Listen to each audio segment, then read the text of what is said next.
ও হে আমার শখের মানুষ, তুমি একদিন বলেছিলে আমাকে আমি পাগল হয়ে যাব। তোমার কথাটাই সত্যি হয়েছে,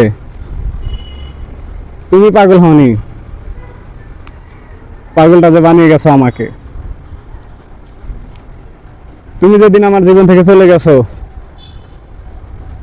সেই দিন থেকে প্রত্যেকটা মুহূর্তে, প্রত্যেকটা সেকেন্ডে, প্রত্যেকটা মিনিটে আমি তিলে তিলে শেষ হয়ে যাচ্ছি। আমি হয়তো তোমাকে আমার অনুভূতিটা বোঝাতে পারবো না, আমি কিভাবে এখন বেঁচে আছি।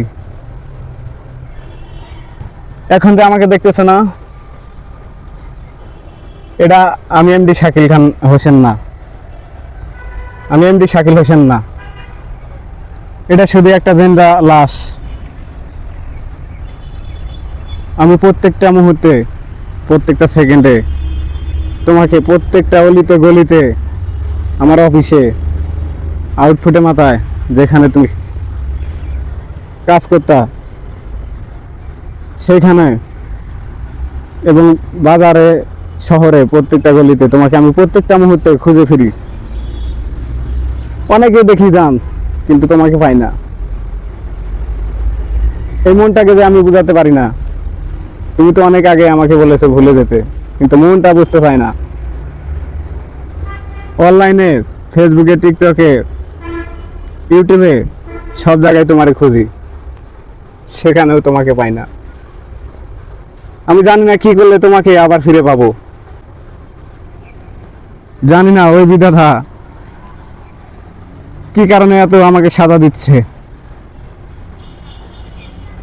হয়তো এই ভিডিওটা দর্শকের কাছে গেলে অনেকে বলতে পারে পাগল হয়ে গেছি।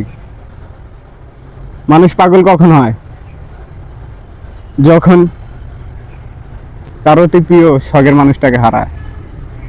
এটা সাধারণ মানুষ বুঝবে না, বুঝবে সেই মানুষগুলো, যে মানুষের মনে প্রেম আছে, যে মানুষ তার প্রিয় মানুষটাকে হারিয়েছে, তার প্রিয় মানুষ হারিয়ে যাওয়ার বিচ্ছেদটা যে মানুষটা বোঝে, জানে, সেই মানুষটা বুঝবে। তো আমার প্রাণ প্রিয় কলিজার দর্শকের কাছে একটা রিকোয়েস্ট থাকলো, এই ভিডিওটা বেশি বেশি করে শেয়ার করে দিবেন, যেন আমার শখের মানুষটার কাছে এই ভিডিওটা যায়। তাহলে হয়তো আমার শখের মানুষটা ভুলটা ভাঙবে, শখের মানুষের ভুলটা ভাঙবে এবং আমার সাথে যোগাযোগ করতে পারে এই ভিডিওটা তার কাছে গেলে। তা আপনাদের কাছে বেশি বেশি করে রিকোয়েস্ট করতেছি, শেয়ার, কপি লিঙ্ক